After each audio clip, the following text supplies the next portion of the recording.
Yo. Thanks again for checking out another edition. I'm 12 Kyle. All right, so check it. On this particular podcast, what I want to do is I want to break down Jay-Z's discography up until this date, with the most recent release of his most recent album. Got into, a discussion on Twitter about, where this particular album ranks. And I said, you know what, man, let's put together a podcast and kind of figure out Jay-Z's discography from top to bottom. Now, this is just my personal opinion. Please feel free to tell me if you agree or disagree. As I mentioned at the top, man, we're talking about Jay-Z's discography. So we'll break it down, from top to bottom. I think it goes without saying that I am a huge Jay-Z fan. Lyrically, Jay-Z's in my top 5. In fact, I've got him at 3. But looking at his discography and going over some of these albums here, you could make a case for Jay-Z not actually being in your top 5. And I'm welcome to that discussion. But he's in my top 5 lyrically. And so, like I said, I had a discussion on Twitter after the album dropped, the 444 album, which recently dropped. And I was like, you know what, let's break down Jay-Z's discography. And I was going to put it on the blog, but, to be honest, I didn't feel like writing. I'm lazy today. I didn't feel like writing. So I said, hey, let's record this thing. So here we go. And this is going to include all of Jay-Z's albums, including his collaborative albums, meaning the R. Kelly albums and the Watch Your Throne joint that he did with Kanye. So in total, there's 16 albums, right? So I'm not going to get into long, drawn out details about each album. You can feel free to discuss that amongst yourselves. But I will tell you, what I liked about the albums, what I didn't like about the album, so forth and so on. Coming in at number 16, Unfinished Business with R. Kelly. This album was forgettable. Just to be honest,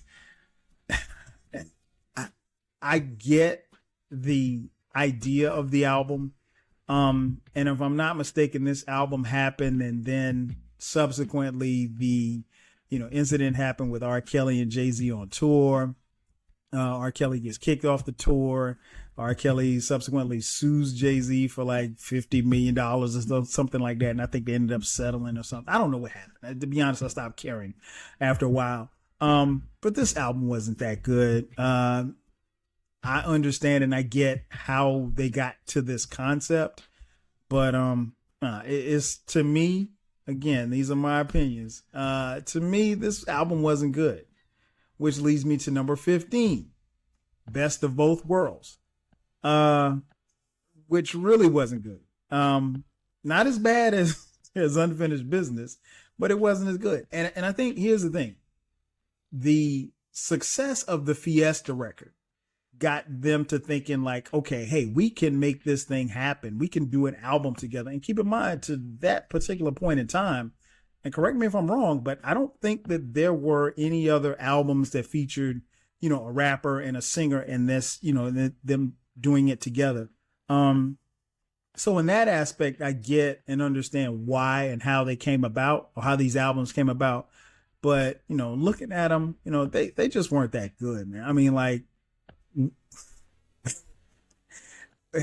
save a couple of tracks. I mean, like this, I have no reason or no desire to go back and listen to any of these albums. Like they're just not that good. They're not appealing to me. I understand how some of you probably rock out to them. Personally, like I said, 16 to 15, you can flip flop either day. Cause I think Unfinished Business was slightly better than, I think Best of Both Worlds was slightly better than Unfinished Business, probably because we had heard it, first or whatever. I like the title track, the Best of Both Worlds joint with R. Kelly.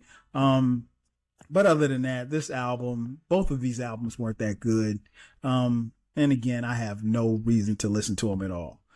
Coming in at number 14, Magna Carta Holy Grail. This, to me, by far as Jay-Z's solo albums, is the worst album I've ever heard in my life. I can't tell you, as a huge Jay-Z fan, the level of disappointment that I had for this album. It just wasn't good, man. I didn't feel it at all. And I think of the tracks on the album, there are probably 3 tracks on the album that I would actually go back and listen to. Maybe not, you know what? I always refer to this album as a bad Spades hand, right? It's 2 in a possible. Because you got 2 good songs and then like it's 1 possible song.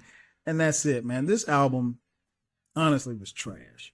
And again, I say this as a huge Jay-Z fan, and I would say this if Jay-Z was standing right next to me. This album is trash. Like there's no redeeming qualities about the album. The production, I mean, but even like the Rick Ross joint, you know, that's Jay-Z's flow on that. I mean, like, come on, dog. You're Jay-Z. You shouldn't have to, you know, get with a Rick Ross and switch up your flow just to try to sound like but you're not from the South, you know what I mean? So it's just, I just wasn't feeling it. I mean, you can tell me if you think I'm wrong. You'll be wrong, but you know, you can tell me that if you want. But yeah, man, this album's trash. I can promise you that I'll never listen to this album again. Never, ever. Coming in at number 13, Kingdom Come. Now, Kingdom Come gets a very bad rap. Because it was Jay-Z's quote unquote comeback album, right? And so, you know, Jay-Z had quote unquote retired and this was his album to come back to. And so, you know, the level of anticipation was very high for Jay-Z to come back and deliver a banger. And, you know, the lead song, I never forget he dropped the video for the lead song, Show Me What You Got. And they debuted it during like an NFL halftime game or something like that. I mean, like you get major play on a Monday night game at halftime. They drop your video during the broadcast. And I think it was sponsored by Budweiser or something like that. But, you know, so it had a little buzz or whatever like that. Of course, you know, the Show Me What You Got video was, you know, I thought it was kind of hot. The song was, it was okay. Not a particular favorite song of a lot of people, but I thought it was okay. But, outside of that, man, the album, I did like the Hollywood track with Beyonce. I like when I'm one of the few people that, you know, like when Jay-Z and Beyonce collaborate. Although that being said, that does not mean I want to see a Jay-Z Beyonce album. I'm not here for that, right? So JB, if you're listening, don't do it. Your singles, perfect. I love the singles. I love when you guys get together. Hollywood track on this album I thought was pretty cool, but you know, especially with the subject matter. But nah, son, don't do that. Don't make an album. So yeah, Kingdom Come comes in at number 13. Number 12, Blueprint 2, Gift and the Curse.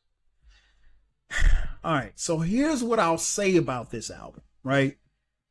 This album actually wasn't a bad album. This was a decent album. The problem was that Jay-Z went for the double CD. You know, at the time, you know, Biggie had dropped the double CD, Wu-Tang had dropped the double CD, Pac had dropped the double CD. And, you know, so I guess he figured, okay, it was his turn. Bad move. Really, really, really bad move. And the reason why I say that is because, and it wasn't because the songs on here weren't good. There were some bangers. I mean, we actually got a chance to hear Dr. Dre and Rakim and Jay-Z, you know, together on a song. I mean, like that had never happened before. So I like the Watcher, part 2. Of course, the song had the album had Excuse Me Miss, which was huge for Jay-Z as far as record sales. But the problem was that this was a double CD and a lot of the songs were just, you know, filler songs. Probably one of my favorite songs on the double CD was Meet the Parents. Jay-Z's storytelling was crazy on that one. But, you know, it was just too many songs, man. Just way too many songs. I still maintain if this is a single album, I think, this probably could be up there for Jay-Z, and he just, selectively picked the tracks, but it's way too many tracks. I think it was 11 on one side and then 11 on the other side. And then you had like 3 more bonus tracks. It was just way too much, man. Way too much. So that's coming in at number 12. Number 11, Blueprint 3. Not bad. I like this album. I found in talking to people, a lot a lot of people didn't like this album. So if you're ranking this, some people may rank this a little low. Personally, I don't. This one was okay for me. Jay-Z was still on his way back, so I didn't have a problem with that. Obviously this one contained the smash single, the New York single, with Alicia Keys. So, I didn't have a problem with this album. I think it was decent. It was solid, and I think that's what, looking back on Jay-Z's discography, I think that's what we have. We have a lot of solid albums, and a few great albums. So yeah, number 11, Blueprint 3. Coming in at number 10, Watch the Throne. Watch the Throne may be higher for you on your list. It's not as high for me. I think Kanye's production was very good on this album. But I think Jay and Kanye kind of lyrically did not bring it like how I'd expected them to. The anticipation was really, really high for this album. Again, another collaborative album from Jay-Z. But, when you look at, how the album starts off with No Church in a While, and then you go to Niggas in Paris, the Otis joint. Stop. Let me stop right here. The Otis joint. I liked it, but over a period of time, I've come to find that a lot of people that I know don't like it. But I was cool with the Otis joint. So I could have it either way. But this album sort of trails off towards the back end of it. Again, Kanye's production I thought was pretty good, but and some of the other production on Swiss Beats, Neptune's produced some tracks, RZA.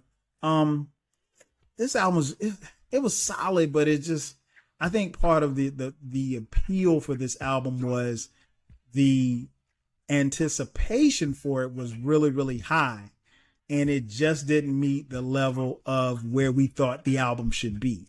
And that's just me personally. So yeah, number 10, Watch the Throne.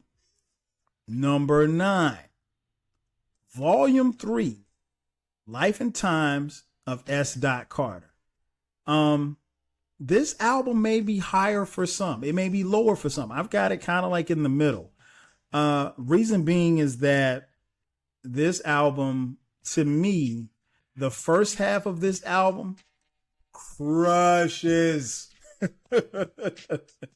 The first half of this album is so cold, man. I mean, from the intro to the Do It Again to the Snoopy track. Of course, it had Big Pimpin' on the back half of it. But the back half of the album, man, was just, the joint with Mariah Carey was flaky at best. NYNP, come on, son, really? I mean, like, this album I can listen to, but I can only listen to like tracks 1 through 7. And then after that, I'm like, good. And of course, Big Pimpin', I mean, obviously was a smash coming from this album, but yeah, it's, Life and Time, Volume 3, Life and Times of S. Carter. It was a solid, very solid album. Again, I think if you ask a cross section of people, some people will rank it higher than I have at 9. But yeah, I'm going to put it right here at 9. Number 8, 444. I like this album. I don't love this album. I listened to it, and, shout out to my boy Eclectic. We did a podcast about it. I think it's this, what? The more, and it's kind of weird to say this, but the more that I listen to this album, the less I like it. And, I trust me, I get it. The whole spill your guts, I cheated on Beyonce, dog, that's your business. I don't care one way or the other. I mean, I understand why you did it to some degree. But I wouldn't have done it. The album has its moments. it has quite a few good moments, but I think it's about an average album, which is where I have it in the middle. As far as his discography, it's right there in the middle. I think, Jay's flow on this album just wasn't there. And the more that I listen to this album, the more I'm compelled to say that, Jay probably should stop making albums. I'm not telling him to retire, not telling him to stop rapping, but, stick to the singles, stick to the guest features, but albums, no, son, I don't know. And again, this is coming from a huge Jay-Z fan. So 444 comes in at number 8. Number 7, Volume 2, Hard Knock Life. To date, I think this is Jay-Z's most biggest selling album. Obviously with the commercial appeal of Hard Knock Life, the song with the Annie theme. But I love this album. Now, this album, you could make a case this album was a compilation, because hell, there was somebody on damn near every track. But I think at the end of the day, what he tried to do, I like what he tried to do. I think Jay-Z is his business acumen and his knowledge and everything he put together into this project, I thought was well placed. And I think he had to, do that to make things work for this album. And I think this album works, man. This album goes hard. Again, some people don't have it placed as high as I have it placed, but I love this album. This is an album that I will listen to over and over again, and I don't have a problem listening to it. All right. So now we got to get a little controversial. If you're keeping track, we're down to number 6, right? I'm going to go out on a limb and say most of you listening don't have this album at number 6. I have it ranked, probably by your definition, extremely high, but we can talk about it. Coming in at number 6, In My Lifetime, Volume 1. I absolutely love this album. I know that I'm in the minority, but other than 2 tracks, this album is so dope to me. There's 2 tracks that I skip every time that I listen to it because I just can't stand it. For me, the 2 tracks that I don't like, I Know What Girls Like with Puff Daddy and Lil' Kim. I really can't even describe this song. So damn corny. I never listened to it. The second song, Always Be My Sunshine, with Babyface on the Hook and Foxy Brown. This song got old for me very quickly. I don't dislike it for most of the reasons that a lot of people think. But it's just that it got really old because of the airplay that it got. Now, I will say this much about this particular song. When this album came out in 1997, before the video dropped, people weren't fronting on this song. Now, once the video dropped, the people saw Hype Williams directed this video and it had all those colors and stuff, and you had Babyface on the hook, then I think people started to shit on the video, on the song. But, quietly, this album, like I said, this whole album is a pretty damn good album. I absolutely love this album. Again, I know that I'm in the minority because a lot of people don't have this album ranked as high, but other than those 2 songs, I think this is a dope ass album. People talk about, and which was actually interesting going back to 444, when people talk about, oh, well, we've never heard Jay this transparent on an album. Go to this album here, In My Lifetime, Volume 1. Go to track 14, You Must Love Me. Very revealing song. I mean, Jay pours his heart out on this song. I absolutely love this album, top to bottom. Other than those 2 tracks, I love this album, and I still play it to this day. Again, I know I'm in the minority. If you agree, hit me up. If you disagree, hit me up on Twitter at 12Kyle, the number 12, KYLE, or you can drop a comment on SoundCloud or Stitcher. If you listen on Apple Podcasts, you got to shoot me a tweet because you can't comment on there. So that leads us to number 5. Number 5, The Dynasty, Rock La Familia.